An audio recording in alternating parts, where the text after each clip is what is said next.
Hello বন্ধুরা, happy স্কুলের পক্ষ থেকে সবাইকে অনেক অনেক শুভেচ্ছা। আশা করি আমরা সবাই অনেক ভালো আছি। আমরা সবাই জানি এইচএসসি 2022 শিক্ষাবর্ষের জন্য ইতিমধ্যে বিষয়ভিত্তিক অ্যাসাইনমেন্ট প্রদান করা হয়েছে এবং তারই ধারাবাহিকতার পরিপ্রেক্ষিতে পদার্থবিজ্ঞানের উপরে ইতিমধ্যে একটি অ্যাসাইনমেন্ট দেওয়া হয়েছে। আমরা সবাই কলেজ থেকে হয়তো সেই অ্যাসাইনমেন্ট সংগ্রহ করেছি। এখন প্রশ্ন হচ্ছে যে এই অ্যাসাইনমেন্টের প্রশ্নগুলোর উত্তর আমরা কিভাবে করতে পারি। প্রথমে যে কথাটা আমি তোমাদেরকে বলবো সেটা হচ্ছে যে আজকের এই ক্লাসটাতে আমি অ্যাসাইনমেন্টে প্রদত্ত যে দুটো প্রবলেম আছে সেই দুটো প্রবলেমের সমাধান তোমাদেরকে করে দেবো ঠিকই, কিন্তু সমাধানের জিস্ট অংশটুকু তোমাদেরকে জাস্ট বুঝিয়ে করাবো।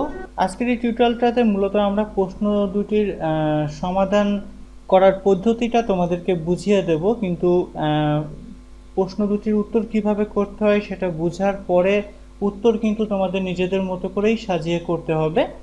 অর্থাৎ আমরা বেসিক্যালি আজকে উত্তরের জিস্ট অংশটুকু, যে অংশটুকু আসলে অপরিবর্তনীয় সবাইকেই করতে হবে, সেটুকু আমরা করে দেব। কিন্তু এখানে লেখার কিছু বিষয় আছে যে বিষয়গুলো কিন্তু আমার বলা কথাগুলোর তাৎপর্য বুঝে তোমাদেরকে নিজের মতো করে লিখতে হবে, কেননা সবার অ্যাসাইনমেন্ট যদি একই রকম হয়ে যায় সেক্ষেত্রেও কিন্তু কপি পেস্ট করা বা অ্যাসাইনমেন্টগুলা একজনেরটা আরেকজন কপি করা বা নেট থেকে কপি করে নেওয়ার দায়েও কিন্তু তোমাদের মার্কস কাটা যেতে পারে, বা এটার জন্য তোমরা কিন্তু হ্যারাসমেন্টের শিকার হতে পারো।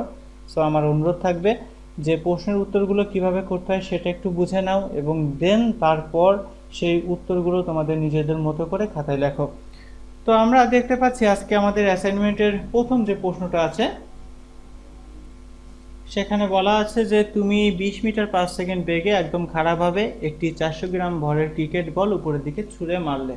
ওকে, তো এখানে আমাদের প্রথম প্রশ্নটিতে বলা হচ্ছে যে বলটির বেগ বনাম সময়ের গ্রাফ আঁকো, এবং তোমরা মান বন্টন বা মূল্যায়ন নির্দেশনার পাশে দেখতেই পাচ্ছ যে ক নাম্বার প্রশ্নের মার্কস কিন্তু 4, সুতরাং এই প্রশ্নের উত্তরটা কিন্তু কিছুটা বড় করে লিখতে হবে এবং বড় করে তোমাদেরকে সাজিয়ে লিখতে হবে। তো প্রথম কথা যে আমরা যদি প্রশ্নের উত্তরটা একটু বোঝার চেষ্টা করি যে আসলে এর উত্তরটা কিভাবে হবে, তাহলে এখানে বলছে দেখো যে তুমি কি করছো, তুমি একটা বস্তুকে জাস্ট এই একটা বস্তুকে উপরের দিকে ছুঁড়ে মারছো। ওকে, তাহলে এই বস্তুকে যদি উপরের দিকে ছুঁড়ে মারো সেখানে বস্তুটার আদিবেগের মান ছিল আছে 20 মিটার পার সেকেন্ড।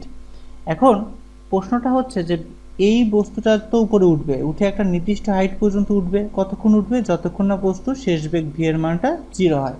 ওকে, এবং দেন বস্তুটা কিন্তু আবার নিচের দিকে নামা শুরু করবে।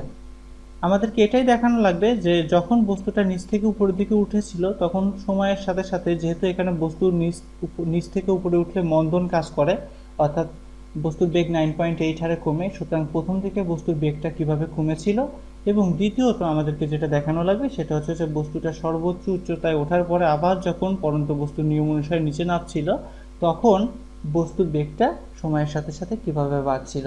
এই বিষয়টাই কিন্তু আমাদের ম্যাথমেটিক্যালি সলভ করে গ্রাফের মাধ্যমে দেখানো লাগবে। তো সেই ক্ষেত্রে আমরা যদি প্রথমেই এটা একটু দেখে নিই যে বস্তুটার ভূমি থেকে সর্বোচ্চ উচ্চতায় উঠতে কত সময় লাগবে, তাহলে আমরা ফর্মুলা বের করতে পারি এইভাবে, V is equal to v not plus এটি বা জিটি। ওকে, সেক্ষেত্রে জি এর মানটা তুমি অবশ্যই -9.8 ধরবা, কেননা আমরা সবাই জানি যে বস্তু যখন নিচ থেকে উপরের দিকে ওঠে তখন জি এর মানটা হয় হচ্ছে -9.8 মিটার পার সেকেন্ড স্কোয়ার। ওকে, তাহলে এইখান থেকে তুমি যদি যেহেতু আমরা জানি সর্বোচ্চ উচ্চতায় শেষ বেগ 0, সো ভি এর মানটা 0 বসাও, ভি নটের মানটা 20 বসাও এবং এখানে -9.8 টি বসিয়ে দাও। সেখান থেকে তুমি টি এর মানটা বের করতে পারবা 2.04 সেকেন্ড। তাহলে আমরা কিন্তু বলতে পারি যে বস্তুটা ভূমি থেকে সর্বোচ্চ উচ্চতায় উঠতে 2.04 সেকেন্ড সময় নেবে। এবং আমরা কিন্তু এটাও জানি যে একটা বস্তুকে যখন নিচ থেকে উপরের দিকে ওঠানো হয় তখন বস্তু উপরে উঠতে যে সময় নেয় ঠিক একই পরিমাণ সময় কিন্তু সে নিচে নামতেও নেয়। তাহলে আমরা কিন্তু বলতে পারি বস্তুর ওঠা এবং নামা দিয়ে মোট সময় টি ইজ ইকুয়াল টু হবে 2.04 প্লাস 2.04 ইজ ইকুয়াল টু কত, অবভিয়াসলি 4.08 সেকেন্ড, অর্থাৎ বস্তুটি 4.08 সেকেন্ড সময় পরে ভূমিতে ফিরে আসবে। তাহলে আশা করি আমি অঙ্কটা যেভাবে করলাম এই ব্যাপারটা তুমি কিন্তু খুব সুন্দর করে খাতায় গুছিয়ে মৌখিকভাবে বলে দেন কিন্তু এই অঙ্কটুকু করতে পারবা। ওকে, এরপরে আসো আমরা যদি এই উপাত্তগুলো নিয়ে অর্থাৎ সময়ের সাথে সাথে বেগের মানগুলো নিয়ে যদি আমরা একটা টেবিল তৈরি করি তাহলে টেবিলটা কেমন পাচ্ছি। যেহেতু আমাদের এখানে বেগ বনাম সময় লেখচিত্র আঁকতে বলা হয়েছে প্রশ্নে, আমরা দেখতে পাচ্ছি। তাহলে দেখো আমি টেবিলটা ড্র করি। এখানে হচ্ছে আমাদের সময় টি এবং বেগ হচ্ছে ভি। ওকে, তাহলে আমরা অবশ্যই প্রথমে আমরা যেটা দেখব যে যখন আমাদের বস্তুটা একদম আদিতে একদম এইখানে ছিল, আমি জাস্ট যদি চিত্রটা একটু দেখাই, তাহলে প্রথমে যখন বস্তুটা একদম ছোড়ার প্রারম্ভিক অবস্থায় ছিল তখন আমাদের টি এর মানটা কিন্তু ছিল অবশ্যই কত, টি এর মানটা ছিল হচ্ছে আমাদের 0 এবং দ্যাটস মোমেন্ট আমাদের প্রশ্ন অনুসারে বেগের মানটা ছিল হচ্ছে 20। আচ্ছা, এবং আমরা দেখতে পাচ্ছি বস্তুটা সর্বোচ্চ উচ্চতায় যখন ওঠে তখন আমাদের অঙ্ক অনুসারে সময় লেগেছিল 2.04 সেকেন্ড।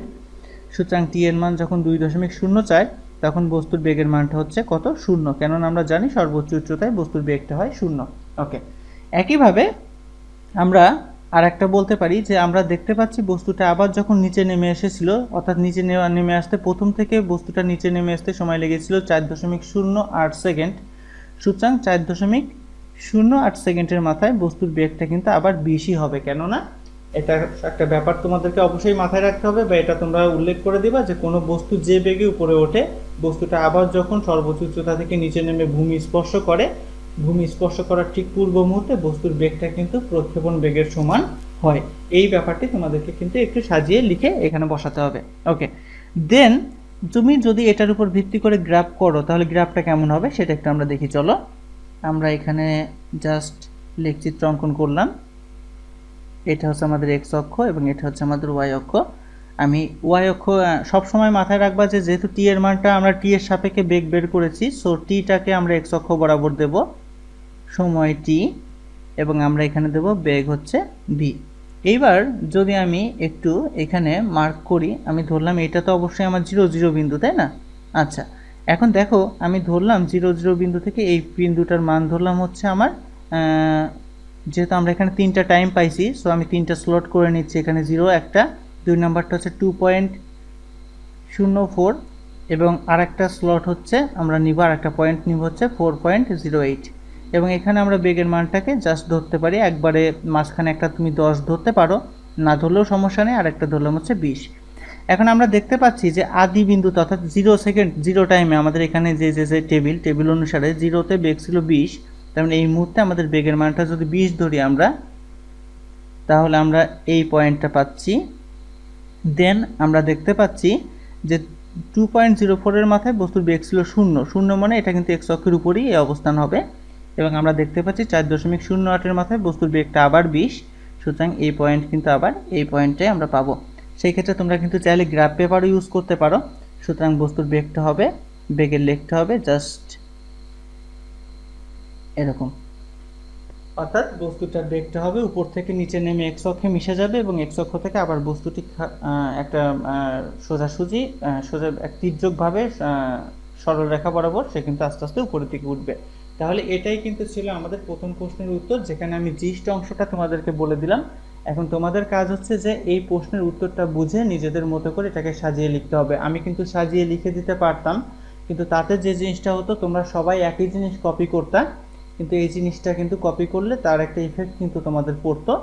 আর অ্যাসাইনমেন্ট কিন্তু সৃজনশীল কাজের মতো একটা ব্যাপার, একজনের অ্যাসাইনমেন্টের সাথে আরেকজনের অ্যাসাইনমেন্ট মিলবে না, সুতরাং ভাষাগত কিছু পার্থক্য কিন্তু সবারই থাকতে হবে। সুতরাং আমার কথাটা ভালো করে বুঝে, আমি অঙ্কটা যেভাবে করেছি সেটা ভালো করে বুঝে তোমাকে কিন্তু সৃজনশীল প্রশ্নের উত্তর তুমি যেভাবে খাতায় করো সেভাবে কিন্তু সাজিয়ে এটা লিখতে হবে।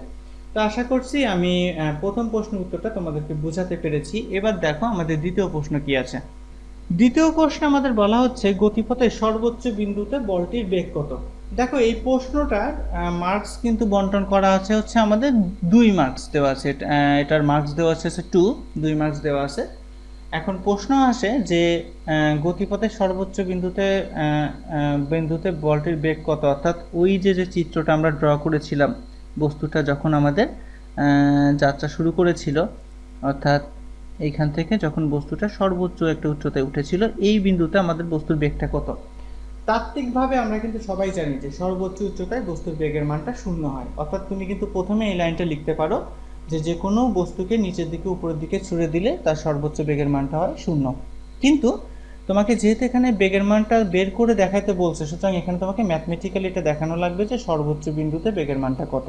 তাহলে ফার্স্টে তুমি যে কাজটা করবা, তোমার যে উপাত্তগুলো দেওয়া আছে, যেমন ভি নটের মান 20 মিটার পার সেকেন্ড, জি এর মান হচ্ছে -9.8 মিটার পার সেকেন্ড স্কোয়ার, এবং আমরা কিন্তু ক থেকে পাইছি যে সর্বোচ্চ উচ্চতায় উঠতে সময় লাগে টি ইজ ইকুয়াল টু 2.04 সেকেন্ড। এই তিনটা ডাটা বের করে তুমি আগে ম্যাক্সিমাম হাইটটা বের করে নাও।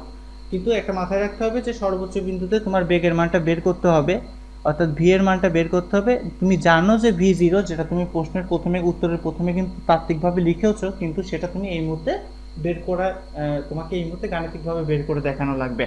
সো ফার্স্টে তুমি আগে এইচ এর মানটা বের করো। তাহলে আমরা সবাই জানি H is equal to v not T minus plus half GT square, এবং এখান থেকে তুমি যদি এইচ এর মানটা বের করো ক্যালকুলেশন করে, আমি ক্যালকুলেশনটা করলাম না, এটার মান আসবে 20.40 মিটার। ওকে, এখন এইচ এর মান যদি 20.4 মিটার আসে, অর্থাৎ সর্বোচ্চ উচ্চতার মানটা যদি আমরা পেয়ে যাই, তাহলে সর্বোচ্চ উচ্চতায় বস্তুর বেগের মানটা কত সেটা কিন্তু আমরা এখন বের করতে পারবো। কিভাবে? অর্থাৎ আবার v square is equal to v not square plus 2gh।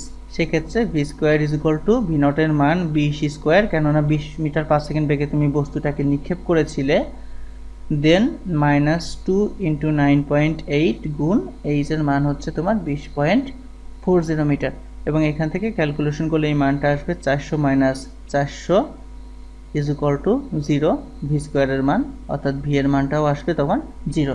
তাহলে তুমি কিন্তু ম্যাথমেটিক্যালি দেখাই দিতে পারতেছো যে সর্বোচ্চ উচ্চতায় বস্তুটার বেগের মান ভি এর মানটা হবে 0 মিটার পার সেকেন্ড। যেহেতু এখানে অনেকে কিন্তু আমাকে এটা বলতে পারো যে স্যার, আমরা তো জানি যে যে কোনো বস্তুকে সোজা উপরের দিকে ছুড়ে দিলে তার বেগের মান 0 হয়, কিন্তু অ্যাসাইনমেন্ট করার ক্ষেত্রে বা যখন তোমাদের এই ধরনের কোনো প্রশ্ন আসবে, তখন তোমাকে কিন্তু সেটা ম্যাথমেটিক্যালি ব্যাখ্যা করে দেখানো লাগবে। সো এইসব ক্ষেত্রে ফার্স্টে আগে এই হাইট বের করবা তোমার যে ডাটাগুলো আছে তার উপর ভিত্তি করে, এবং হাইটের উপর ভিত্তি করে তুমি শেষ বেগ ভি এর মানটা নির্ণয় করবা। তো আমি আশা করছি তুমি এটা করতে পারছো। তবে তুমি যদি মনে করো এইভাবে না করে তুমি এভাবে বের করবা, আর একটা সূত্র V is equal to v not plus GT, এখান থেকেও কিন্তু তুমি বের করতে পারো ভি এর মানটা, অর্থাৎ ভি নটের মানটা তুমি এখানে 20 আর জি এর মান 9.8 আর টি এর মান হচ্ছে 2.04 বসিয়েও কিন্তু তুমি ভি এর মানটা ওই একইভাবে এইভাবে এখানে যেমন আমি 0 বের করেছি সেভাবে করতে পারো, যার যেভাবে করছি সেভাবে করো, কোনো সমস্যা নেই। তো আশা করছি আমরা খ নাম্বার প্রশ্নের উত্তরটা পেয়েছি। ওকে, এইবার আমরা গ নাম্বার প্রশ্নের উত্তরটা একটু দেখব। গতে বলা আছে যে ওই বিন্দুতে ত্বরণ কত। ওকে, তার মানে আমাকে এইবার এই বিন্দুর ত্বরণের মানটা বের করতে হবে, জি এর মান। আমরা কিন্তু সবাই জানি যে কোন একটা বস্তুকে যখন নিচের থেকে উপরে বা উপর থেকে নিচে উঠানো হয় তখন জি এর মানটা 9.8 হয়। কিন্তু আবারও যেহেতু আমাদের অ্যাসাইনমেন্ট আকারে এখানে দেওয়া আছে, আমাদেরকে এখানে গাণিতিকভাবে বের করতে হবে। সো তুমি তাত্ত্বিকভাবে আগে বলেই নিতে পারো যে কোনো বস্তুকে যখন নিচের থেকে উপরে বা উপর থেকে নিচে উঠানো হয় তখন সেখানে জি এর মানটা 9.8 হয়। কিন্তু সেই ক্ষেত্রে তোমাকে ম্যাথমেটিক্যালি যখন জি এর মানটা বের করতে বলবে, তখন তুমি যে কাজটা করবা সেটা হচ্ছে, তুমি দেখো তুমি কিন্তু এইবার ভি নটের মান উদ্দীপক থেকে পেয়েছো 20 মিটার পার সেকেন্ড, এবং ডেফিনেটলি তুমি কিন্তু একটু আগে অঙ্ক করে শেষ বেগ ভি এর মানটা কিন্তু 0 বের করে ফেলছো, এবং এখান থেকে তুমি জানো যে সর্বোচ্চ উচ্চতা টিতে উঠতে সময় লাগে হচ্ছে তোমার কত, 2.04 সেকেন্ড, এবং তুমি কিন্তু আরেকটা মানও বের করে ফেলছো এইচ, যার মানটা হচ্ছে কত, 20.40। আমি এতগুলো মান এই জন্য বসালাম, জাস্ট তুমি এখানে মাল্টি অনেকভাবে কিন্তু উত্তরটা করা যায়, তুমি যেভাবে খুশি সেভাবে করবা, কোনো সমস্যা নেই। তো প্রশ্ন আসে যে তুমি কিভাবে করবা। তো দেখো, তুমি এখানে ইচ্ছা করলে একটা সূত্র দিয়ে জি এর মানটা, এখানে তোমার যে কাজটা করতে হবে ত্বরণ বের করতে হবে, মানে জি এর মানটা বের করতে হবে। তো তুমি ইচ্ছা করলে V is equal to v not plus GT দিয়ে অঙ্কটা করতে পারো। সেই ক্ষেত্রে তোমার এখান থেকে ভি এর মানটা হচ্ছে 0, এইচ এর মান কিন্তু এই সমীকরণে দরকার নেই, ভি নটের মানটা হচ্ছে 20, এবং এখানে হচ্ছে প্লাস জি এর মানটা হচ্ছে জি আমরা এখন বের করবো, এবং টি এর মানটা হচ্ছে 2.04 সেকেন্ড। তাহলে এখান থেকে জি এর মানটা আসবে হচ্ছে -9.8 মিটার পার সেকেন্ড স্কোয়ার। সেই ক্ষেত্রে যেহেতু আমাদের ত্বরণের মান বের করতে বলছে, ত্বরণের দিকের কথা বলে নাই, কারণ জি এর মাইনাসটা কিন্তু আসলে দিক বোঝাচ্ছে। আমরা সবাই জানি যে যখন কোনো বস্তু নিচ থেকে উপরে ওঠে তখন জি হয়ে যায় মাইনাস, এবং উপর থেকে নিচে নামলে জি হয়ে যায় প্লাস। সো যেহেতু ত্বরণের মান বের করতে বলছে, সুতরাং এখানে মাইনাসটাকে বাদ দিয়ে তুমি কিন্তু জি এর মানটা 9.8 বসিয়ে দিতে পারো। আবার কেউ যদি মনে করো যে না স্যার আমি এখানে প্লাস না দিয়ে মাইনাস সূত্রে অ্যাপ্লাই করব, তাও করতে পারো। সেক্ষেত্রেও কিন্তু জি এর মান একবারেই +9.8 মিটার পার সেকেন্ড স্কোয়ার চলে আসবে। তোমরা যে কোনোভাবে করতে পারো। আবার যদি কেউ মনে করো যে না আমি এই সূত্র দিয়ে এটা বের করব না, আমি বরং অন্য কোনো সূত্র দিয়ে এইচ এর ফর্মুলা দিয়ে আমি বের করব, যেমন আমি চাচ্ছিলাম হচ্ছে H is equal to v not T minus half G T square, এই ফর্মুলা দিয়ে জি এর মানটা বের করবো। সেক্ষেত্রে এইচ ভি নট টি সব জানা আছে, এখান থেকেও কিন্তু তুমি জি এর মান 9.8 বের করতে পারো। সবভাবেই কিন্তু কারেক্ট। সো এটা হচ্ছে এইভাবে প্রথম নিয়মেই করতে হবে তা কিন্তু না, দ্বিতীয় নিয়মেও কিন্তু এই H is equal to v not T minus half G T square formula দিয়েও তুমি জি এর মানটা 9.8 বের করে তুমি কিন্তু বলতে পারো যে অতএব আমরা দেখতে পাচ্ছি সর্বোচ্চ বিন্দুতে ত্বরণের মান 9.8। তোমার যেভাবে খুশি তুমি সেভাবে করো। এবং এই জন্যে আমি কিন্তু প্রথম থেকে বলে আসছি যে আমি তোমাদেরকে অঙ্কটা ঠিক বুঝিয়ে দেবো, দেন তোমরা তোমাদের মতো করে সাজিয়ে খাতায় লিখবা। ওকে, এরপরে আমাদের ঘ নাম্বার প্রশ্নে বলা হচ্ছে যে ক্রিয়ারত বলের মান কত, অর্থাৎ এখানে বলা হচ্ছে যে ওই ক্রিকেট বলটির উপর ক্রিয়ারত বলের মান কত। তো চলো আমরা দেখি এটা কিভাবে করব। তো আমরা এইখানে আমরা সবাই জানি বলের কিন্তু একটা কমন ইকুয়েশন আছে, সেটা হচ্ছে f is equal to mg, বল বের করার জন্য ঘ নাম্বারের ক্ষেত্রে। তো আমাদের যেহেতু ক্রিকেট বলের ভর ছিল 400 গ্রাম, তাহলে 400 গ্রামকে যদি আমরা কেজিতে কনভার্ট করি তাহলে এটার মান আসবে 0.4। এবং যেহেতু আমরা ইতিমধ্যে আগের পার্ট থেকে জি এর মানটা 9.8 বের করে ফেলেছি, তাহলে 9.8 বসিয়ে দিতে পারি এবং এখান থেকে মানটা পাবো 3.92 নিউটন। তাহলে এটা কিন্তু আমাদের বলের মান, খুবই ইজিলি কিন্তু আমরা এটা করে ফেলতে পারবো। তো আমি আশা করছি প্রথম যে সেট, সেই সেটের 4টি অঙ্কের সমাধানই আমি তোমাদেরকে দেখিয়ে দিয়েছি, এবং একটি সমাধান না বহুভাবে সমাধান করা যায় কিভাবে সেটাও আমি তোমাদের দেখিয়েছি। এখন তোমাদের কাজ হচ্ছে এই অঙ্কগুলো ভালো করে বুঝে নিজেদের মতো করে সাজিয়ে খাতায় লিখতে হবে, এবং এটাই কিন্তু বেসিক্যালি অ্যাসাইনমেন্ট। তাছাড়া আমি এখানে যা যা হুবহু লিখে দিলাম তুমি তাই তাই খাতায় লিখে দিলা, তাহলে সেটা কিন্তু আসলে অ্যাসাইনমেন্ট হলো না, বা সেখানে কিন্তু আসলে শিক্ষার মূল উদ্দেশ্য কিন্তু সেখানে আসলে পরিলক্ষিত হয় না। তো আমি আশা করি আমার কথাটি তোমরা বুঝতে পেরেছো। এবার আমরা দেখব আমাদের দ্বিতীয় সেটের প্রশ্ন। আমরা প্রশ্নে একটি চিত্র দেখতে পাচ্ছি, সেই চিত্রটি আমরা কিন্তু আবার এখানে এঁকে নিয়েছি। আমরা চিত্রটা আঁকার পর আমরা প্রথম প্রশ্নটাকে দেখব, তারপরে তার পরিপ্রেক্ষিতে আমরা উত্তরগুলো করব। তো সেক্ষেত্রে আমাদের প্রথম প্রশ্নে বলা হচ্ছে ভরদ্বয়ের ত্বরণ কত। আচ্ছা, তো এখানে আমাদের প্রশ্নে যেটা বলা আছে যে আমরা দেখতে পাচ্ছি যে একটা কপিকল আছে মাঝখানে, এখানে বৃত্ত যে কপিকলটা আছে একটা কপিকল, এবং এই কপিকলের যেখানে আমরা দেখতে পাচ্ছি কপিকলের সাথে জাস্ট এখানে একটা সারফেসের উপর 1.5 কেজি ভরের একটি বস্তুকে সুতার সাহায্যে বেঁধে রাখা আছে, এবং ঠিক সেই একই সুতার সাথে কিন্তু 2 কেজি ভরের একটি বস্তুকে ঝুলিয়ে রাখা আছে।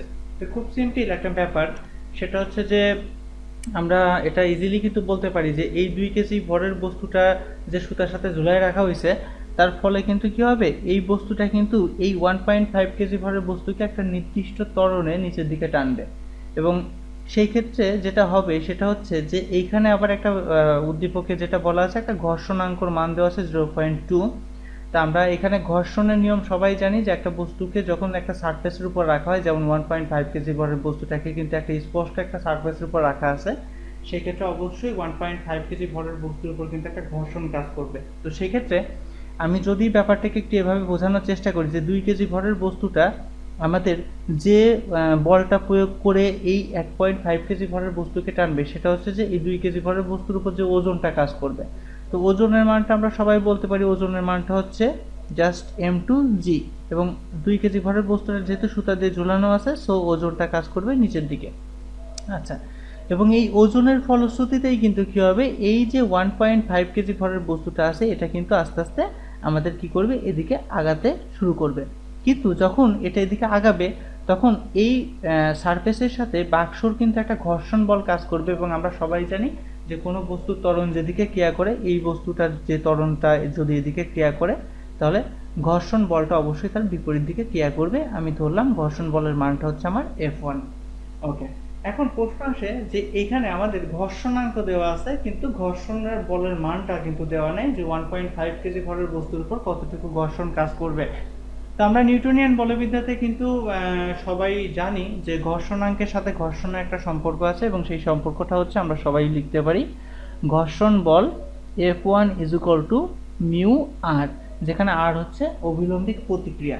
এবং এই যে অভিলম্বিক প্রতিক্রিয়া, এই অভিলম্বিক প্রতিক্রিয়া ইজ ইকুয়াল টু লেখা যায় মিউ এম জি। আমি এটাকে M1 ধরলাম, কেননা এটা বস্তুর ভর 1.5 কেজি, এটাকে আমি M1 ধরলাম, কেননা ঘর্ষণটা তো 1.5 কেজি ভরের বস্তুর উপরে ক্রিয়া করছে। এখন আমি এখান থেকে যদি মিউ এর মান 0.2, 1.5 এবং 9.8 বসিয়ে দিই, তাহলে আমি ঘর্ষণ বলের মানটা কিন্তু পাবো, এবং সেই ঘর্ষণ বলের মানটা হবে হচ্ছে আমার 2.94 নিউটন। ওকে, তাহলে আমরা বলতে পারি এই যে ঘর্ষণ বলটা 2.94 নিউটন বলে আমার কি করবে, বাক্সটাকে জাস্ট কি করবে, এদিকে কিন্তু টেনে ধরার চেষ্টা করবে, এবং বাই দিস টাইম এই 2 কেজি ভরের বস্তুটা M2G বলে আমার এই 1.5 কেজি ভরের বস্তুটাকে নিচে জাস্ট এদিকে আগিয়ে নিয়ে আসার চেষ্টা করবে। এবং সেই ক্ষেত্রে কি হবে, এই সুতায়, এই যে সুতা আছে, সুতাতে কিন্তু একটা টানের সৃষ্টি হবে, কেননা আমরা দেখতে পাচ্ছি ঘর্ষণ ক্রিয়া করতেছে এদিকে বস্তুটাকে, আবার M2G বলে আমরা 2 কেজি ভরের বস্তুটা 1.5 কেজি ভরের বস্তুটাকে টানতেছে উল্টো দিকে, তাহলে অবশ্যই এখানে কিন্তু সুতা একটা টান সৃষ্টি হবে, আমরা ধরে নিলাম সেই টানের মানটা হচ্ছে T। এখন দেখো, যদি আমি প্রথম বস্তুর ক্ষেত্রে হিসাব করি, প্রথম বস্তুর ক্ষেত্রে আমরা কি দেখতে পাচ্ছি, প্রথম বস্তুর ক্ষেত্রে কিন্তু আমরা বলতে পারি যে আমরা দেখতে পাচ্ছি প্রথম বস্তুটার যে টান বলের বিপরীত দিকে কিন্তু আমাদের F1টা ক্রিয়া করতেছে। সো আমি অবশ্যই বলতে পারি টান বল T মাইনাস F1, এবং এইটার ফলশ্রুতিতে এইটার T1 minus F1 is equal two M1 এ। অনেকের মনে প্রশ্ন আসতে পারে যে স্যার এখানে M1 এটা কিভাবে আসলো। অ্যাকচুয়ালি দেখো, এই ঘর্ষণ বল সুতাটাকে, এই 1.5 কেজি ভরের বস্তুটাকে যখন আমরা টেনে এদিকে নিয়ে আসার চেষ্টা করব, তখন ঘর্ষণ বল হিসাবে 2.94 বাধাদানকারী বল হিসেবে এখানে কাজ করবে, কিন্তু তা সত্ত্বেও বাক্সটা কিন্তু অবশ্যই কিছুটা এদিকে আগায় আসবে, না আসলে তো আর এই বাক্সতে ত্বরণের সৃষ্টি হবে না, যেটা আমাদের প্রথম প্রশ্নে বলা আছে ভরদ্বয়ের ত্বরণ কত। সো অবশ্যই আমরা বলবো যে টান বলের মানটা অবশ্যই ঘর্ষণ বলের চেয়ে বেশি হতে হবে, এবং যতটুকু বেশি হবে ততটুকু বেশি বলেই কিন্তু আমাদের এই বাক্সটা সামনের দিকে এগিয়ে আসবে। সেই ক্ষেত্রে আমরা সেই বলটা, আমরা সবাই জানি বল F ইজ ইকুয়াল টু কত, Ma। তাহলে যেহেতু এখানে আমরা 1.5 কেও M1 ধরেছি এবং ত্বরণটাকে তো আমরা A ধরে আমরা লিখতে পারি T minus F1 is equal two M1 A। আমি এইখান থেকে জাস্ট মান যদি বসাই, তাহলে T is equal two T minus 2.94 is equal two 1.5 A আমি ধরলাম, এটা আমার সমীকরণ 1। আচ্ছা, আবার যদি আমি এখানে দ্বিতীয় বস্তুর ক্ষেত্রে হিসাব করি, দেখো দ্বিতীয় বস্তুর ক্ষেত্রে ঘটনাটা কি ঘটবে। এখন দ্বিতীয় বস্তুর ক্ষেত্রে ব্যাপারটা কি ঘটবে, দেখো দ্বিতীয় বস্তুর ক্ষেত্রে আমরা দেখতেই পাচ্ছি দ্বিতীয় বস্তুটা 2 কেজি ভরের বস্তুটা M2G বলে কিন্তু 1.5 কেজি ভরের বস্তুকে নিচের দিকে টানছে। সেই ক্ষেত্রে অবশ্যই যেহেতু সুতাটা টান হয়ে আছে, বা টান বলটা অবশ্যই কিন্তু M2G এর বিপরীত দিকে কাজ করবে, সুতরাং আমরা লিখতে পারি M2G মাইনাস টান বল T, এবং এই M2G থেকে টান বল Tটা বিয়োগ হয়ে যাওয়ার পরে যতটুকু থাকবে সেই বলেই কিন্তু আমাদের এই বাক্সটা একটা নির্দিষ্ট ত্বরণে নিচের দিকে নামবে, অর্থাৎ সেটার সমান হবে M2A। অর্থাৎ এই যে প্রথম বস্তুতে যে ত্বরণ, দ্বিতীয় বস্তুতেও কিন্তু আমরা সেই একই ত্বরণই পাবো। ওকে, এখন যদি আমি এখানে মান বসাই, তাহলে 2 গুণ 9.8 minus T is equal two কত আমরা লিখতে পারি 2A। এটা হচ্ছে আমাদের সমীকরণ 2। এখন তুমি যদি 1 যোগ 2 করো, তাহলে এখান থেকে অনায়াসে এর মানটা বের করে ফেলতে পারবা, এবং আমি এটা একবারেই বের করে দিলাম, তোমরা ক্যালকুলেশন করে নিও। এর মানটা হবে হচ্ছে 4.76 মিটার পার সেকেন্ড স্কোয়ার। সেই ক্ষেত্রে খাতায় অ্যাসাইনমেন্ট করার ক্ষেত্রে অবশ্যই উদ্দীপকের এই চিত্রটি দিবা, এবং উদ্দীপকের চিত্রটি আবার আঁকবা। আঁকার পরে কিন্তু আমি যত টান দিছি, যত বোঝানোর জন্য রাফ করেছি, এত কিছু করতে হবে না, জাস্ট চিত্রটা এঁকে দাও, এঁকে দিয়ে জাস্ট তুমি এখানে বুঝিয়ে বলে দাও যে প্রথমত তুমি ঘর্ষণ বলের মানটা কিভাবে বের করলে, দেন প্রথম বস্তুর ক্ষেত্রে ইকুয়েশনটা কিভাবে এটা হলো, এটা জাস্ট প্রথম সত্য অনুসারে প্রথম বস্তুর ক্ষেত্রে লিখে দিলেই এনাফ, একইভাবে সত্য অনুসারে দ্বিতীয় বস্তুর ক্ষেত্রে লিখে দিলেই এনাফ, এত বাংলা আমাদের লিখতে হবে না। দেন 1 এবং 2 হিসাব করে আমরা কিন্তু এই যে 1.5 কেজি এবং 2 কেজি ভরের বস্তুটা কত ত্বরণে গতিশীল থাকবে সেই ত্বরণটা কিন্তু আমরা অনায়াসে বের করে ফেলতে পারবো। তো এটা ছিল আমাদের প্রথম প্রশ্ন। এখন আমরা দেখব আমাদের দ্বিতীয় প্রশ্ন। তো আমাদের দ্বিতীয় প্রশ্নে বলা হচ্ছে যে সুতার টান কত। ওকে, আচ্ছা দেখো, সুতার টান আমরা তো সবাই জানি, আগের প্রশ্ন অনুসারে কিন্তু আমরা বলতে পারি যে সুতার টান তো আমরা সবাই জানি টি, এবং সেখান থেকে আমরা দুইটা ইকুয়েশন সমীকরণও বানাইছিলাম সেই সময় টান দিয়ে। তো এইখানে দেখো তুমি আগের অঙ্ক থেকে কিন্তু বের করে ফেলছো যে তোমার ত্বরণ এর মানটা হচ্ছে কত, 4.76 মিটার পার সেকেন্ড স্কোয়ার। ওকে, তো তুমি এইখান থেকে জাস্ট খুব সহজে তুমি যদি যে কোনো একটা ইকুয়েশনে 1 নাম্বার ইকুয়েশনে ইউজ করতে পারো, 2 নাম্বার ইকুয়েশনে ইউজ করতে পারো, কোনো সমস্যা নেই। 1 নাম্বার ইকুয়েশন থেকে তুমি যদি ইকুয়েশনটা লেখো যেটা আমরা প্রথম অঙ্কে করেছিলাম, টি মাইনাস 2.94 ইজ ইকুয়াল টু 1.5 এ, তাহলে এইখান থেকে জাস্ট মান টান বসিয়ে তুমি কিন্তু টান টি এর মানটা বের করে ফেলতে পারবা, এবং সেটার মান হবে 10.08 নিউটন। আশা করি এই অঙ্কটা কিন্তু তুমি খুব সহজে করতে পারবে যদি তুমি প্রথম অঙ্কটা বুঝতে পারো বা করতে পারো। আচ্ছা, এবার দেখো আমাদের 3 নম্বরে যেটা বলা আছে সেটা বলা আছে যে 2 কেজি ভরের বস্তুর সরণ বনাম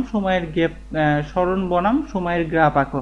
তো এখানে আমাদের 2 কেজি ভরের বস্তুর সরণ বনাম সময়ের গ্রাফ যদি বের করতে বলে তাহলে আমরা কিভাবে করব, চলো দেখি আমরা সেটা কিভাবে করতে পারি। তো আমরা এখানে প্রথমত আগের অঙ্কগুলো থেকেই পেয়েছি যে আমাদের উদ্দীপকের থেকে আগের অঙ্কগুলো থেকে পেয়েছি ত্বরণ এর মানটা হচ্ছে আমাদের 4.76 মিটার পার সেকেন্ড স্কোয়ার, এবং অবশ্যই যখন প্রাথমিক অবস্থায় ছিল বস্তুটা আদি অবস্থায় তখন কিন্তু আমাদের আদিবেগ ভি নটের মানটা ছিল 0। এখানে আদিবেগের মান ভি নটের মানটা 0 হবে, কেননা একদম প্রারম্ভিক অবস্থায় কিন্তু 1.5 কেজি ভরের বস্তুটা কিন্তু বা 2 কেজি ভরের বস্তু দুইজনই কিন্তু স্থির ছিল, তারপরে আস্তে আস্তে কিন্তু তারা গতিশীল হয়েছিল। সেই ক্ষেত্রে আমাদের এখানে সরণ যদি বের করতে বলে তাহলে সরণ বের করার কিন্তু একটা ফর্মুলা আছে। ফর্মুলাটা কি? ফর্মুলাটা হচ্ছে S is equal to v not T plus half A T square. আচ্ছা, সেই ক্ষেত্রে সরণ বনাম সময় লেখ বের করতে হবে, তাহলে তুমি এখানে জাস্ট একটা কাজ করতে পারো, তুমি কয়েকটা সময় র্যান্ডমলি কয়েকটা সময় ধরে তুমি কিন্তু কয়েকটা সরণ বের করে নিতে পারো। যেমন আমি যদি ধরি যখন টি এর মান 0 তখন সরণের মানটাও হবে কত আমার 0। একইভাবে যখন টি এর মান আমি 1 সেকেন্ড যদি ধরি, তবে তুমি যদি চাও 2 সেকেন্ড বা 1.5 সেকেন্ডও ধরতে পারো, তখন সরণের মানটা কত হবে, এস ইজ ইকুয়াল টু 0 গুণ 1 প্লাস হাফ গুণ এর মান হচ্ছে 4.76 গুণ টি এর মান হচ্ছে আমাদের 1 সেকেন্ড স্কোয়ার। তাহলে এখান থেকে তুমি কিন্তু এই মানটা বের করে ফেলতে পারবে, এবং সেই মানটা আসবে হচ্ছে 2.38 নিউটন। একইভাবে তুমি যদি টি এর মান 2 সেকেন্ড বসাও তাহলে সেই ক্ষেত্রেও এস এর মানটা জাস্ট টি 2 সেকেন্ড বসাই এস এর কিন্তু একটা মান পাবা, এবং সেই মানটা 9.52 তুমি পাবা। ক্যালকুলেশন করে দেখতে পারো। এভাবে কিন্তু তুমি এস এর টি এর মান 3 সেকেন্ড ধরেও আরেকটা মানও বের করে নিতে পারো, এবং সেই ক্ষেত্রে তুমি একটা নতুন টেবিল পাবা। তো সেই টেবিলটা কেমন হবে সেটা যদি একটু আমরা দেখি চলো। সময় টি এবং তার সাথে সরণ এস। তা আমরা সবাই যখন সময় 0 ধরেছিলাম তখন সরণও 0 পাইছিলাম। দেন আমরা যখন সময়ের মান 1 সেকেন্ড ধরেছিলাম তখন আমরা সরণের মানটা পেয়েছিলাম 2.38। দেন আমরা যখন সময় 2 সেকেন্ড ধরেছিলাম তখন সরণের মানটা পেয়েছিলাম 9.52। এরপরে তুমি যদি আরও মান ধরে নাও, যেমন তুমি যদি 3 সেকেন্ড ধরো তাহলে তুমি আর একটা মানও পেতে পারো, সেটা হবে কত, 21.42। আমি আগে থেকে করে রেখেছি, সেটা তোমাদেরকে দেখালাম, তোমরা ক্যালকুলেশন করে নিতে পারো। তবে সেই ক্ষেত্রে টি এর মান যে সবসময় 1 2 3 সেকেন্ড করে ধরতে হবে তা না, তোমরা টি এর মান 0 1 1.5 2, আবার ইচ্ছা করলে পরে 0 2 4 6 এভাবে ধরতে পারো ইচ্ছা মতো। এবার যদি তুমি একটা লেখ অঙ্কন করো তাহলে এক্স অক্ষ বরাবর তুমি এখানে সময় টি কে বসাও, এবং এইখানে হচ্ছে সরণ জাস্ট ফর এস কে বসাও। এইবার তুমি এখানে কোটেশন করে দাও। আমি এখানে ধরলাম হচ্ছে জাস্ট, যদি আমি একটু মার্কিং করি, এটা আমার 0 বিন্দু 0 0। এই ক্ষেত্রে টি এর মান এটাকে ধরলাম, এটা হচ্ছে 1, এটা হচ্ছে 2, এটা 3, এটা 4, এটা 5, এটা 6। আমরা একটু গ্যাপ বেশি করেও নিতে পারি, আমি জাস্ট করে দিলাম। তোমরা গ্রাফ পেপারে এঁকে নিতে পারো, অথবা সিম্পল খাতাতেও কিন্তু দাগ টেনে করতে পারো। সরণের মানগুলোকে আমরা এভাবে একটু পয়েন্ট আউট করলাম, করলে পরে যেটা পাবো আমরা, যদি আমি এভাবে একটু পয়েন্ট আউট করে নিই, আমি ধরলাম সরণের মান হচ্ছে, এটা হচ্ছে তোমার 2, এটা 4, এটা 6, এটা হচ্ছে 8, এটা 10, এটা 12, এটা 14, এটা 16, এটা 18, এটা 20, এটা 22, এটা 24, এটা 26। তাহলে দেখো আমরা প্রথমে পয়েন্ট পাচ্ছি একটা, এই 0 পয়েন্ট, একের মাথায় আমি পাচ্ছি হচ্ছে 2.38, সুতরাং এই একটা পয়েন্ট পাইলাম। 2 এর মাথায় আমি পাচ্ছি হচ্ছে 9.52। সো 9.52 হচ্ছে 10-এর একটু নিচে হবে, এই একটা পয়েন্ট করলাম আমরা। দেন আমরা 3-এর মাথায় পয়েন্ট পাচ্ছি হচ্ছে কত, 21.4, অর্থাৎ 21.4 হচ্ছে 22-এর একটু নিচে। এই জায়গাতে আমরা পয়েন্ট পাচ্ছি। তবে সেক্ষেত্রে তোমরা যদি মেপে ঝুঁকে করো, গ্রাফটা আরও সুন্দর হবে। দেন দেখো আমরা কিন্তু একটা লেগ ড্র করতে পারি, এটা, এটা এবং এটা। জাস্ট এরকম, এরকম এবং তারপরে এরকম কিন্তু একটা লেগ পাচ্ছি। আমি জাস্ট একটু ডবল ব্রাক দিয়েছি, কিন্তু তোমরা স্কেল দিয়ে পেন্সিল দিয়ে খুব সুন্দর করে আঁকতে পারবে বলে আমি আশা করি, যদি তোমরা টেবিলটা প্রস্তুত করতে পারো। তাহলে আমি আশা করছি আমরা কিন্তু এখানে টেবিলের সাহায্যে কিভাবে স্মরণ এবং সময়ের লেখচিত্রটা কিন্তু আমরা আঁকতে পেরেছি, এবং যেটা ছিল আমাদের সর্বশেষ প্রশ্ন। তো বন্ধুরা, আমি মূলত তোমাদের প্রশ্নের উত্তরগুলো বুঝিয়ে দেওয়ার চেষ্টা করেছি। আশা করি তোমরা উত্তরগুলো বুঝতে পেরেছো, এবং তার পরিপ্রেক্ষিতে তোমাদের কাজ হচ্ছে এই ভিডিওটি, সম্পূর্ণ ভিডিওটি খুব ভালোভাবে দেখে, যদি একবার বুঝতে না পারো তাহলে তোমরা আবারও দেখতে পারো, এবং তার উপর ভিত্তি করে তোমরা হচ্ছে খাতায় এই অঙ্কগুলো খুব সুন্দর করে সাজিয়ে করে ফেলতে পারো। আমি যেভাবে করছি সেভাবেই করবা, তবে সেই ক্ষেত্রে আমি একটু শর্টকাটে করছি, তোমরা এগুলো একটু বড় করে করবা, এবং কিছু কিছু জায়গাতে আমি মুখে মুখে যে ভাষাগুলো বলে দিয়েছি সেই ভাষাগুলো একটু সুন্দর করে সাজিয়ে তোমরা লিখবা, তাহলে কিন্তু তোমাদের অ্যাসাইনমেন্টটা হয়ে যাবে। এবং যেটা আমি বারবার বলে আসছি যে আমি কিন্তু চাইলে অ্যাসাইনমেন্টটা সুন্দর করে লিখে তোমাদেরকে কিন্তু অটো সাপ্লাই দিতে পারতাম, কিন্তু সেটা যদি আমি করতাম তাহলে আমার মনে হয় না যে পরীক্ষামূলকভাবে এই যে অ্যাসাইনমেন্ট নিচ্ছে সেটার কোনো মানে ছিল। আমি জাস্ট তোমাদেরকে বুঝিয়ে দিলাম, এখন তোমাদের কাজ হচ্ছে বাসায় বসে এটা রেডি করা। তো এরপরেও যদি অ্যাসাইনমেন্ট নিয়ে তোমাদের কোনো প্রশ্ন থাকে, কোনো টপিক যদি বুঝতে না পারো, আমাদেরকে কমেন্ট করে জানাতে পারো। আমি চেষ্টা করবো অ্যাজ সুন অ্যাজ পসিবল সেটার উত্তর দিয়ে দেওয়া, এবং পরবর্তীতে হ্যাপি স্কুলে পদার্থবিজ্ঞানের পরবর্তীতে যে অ্যাসাইনমেন্টগুলো আসবে এবং তার সাথে সাথে আইসিটি এবং রসায়নের সেই অ্যাসাইনমেন্টগুলো আমরা তোমাদেরকে অবশ্যই হ্যাপি স্কুল চ্যানেলে আপলোড করার চেষ্টা করব। ততক্ষণ সবাই ভালো থেকো, সুস্থ থেকো, ধন্যবাদ সবাইকে।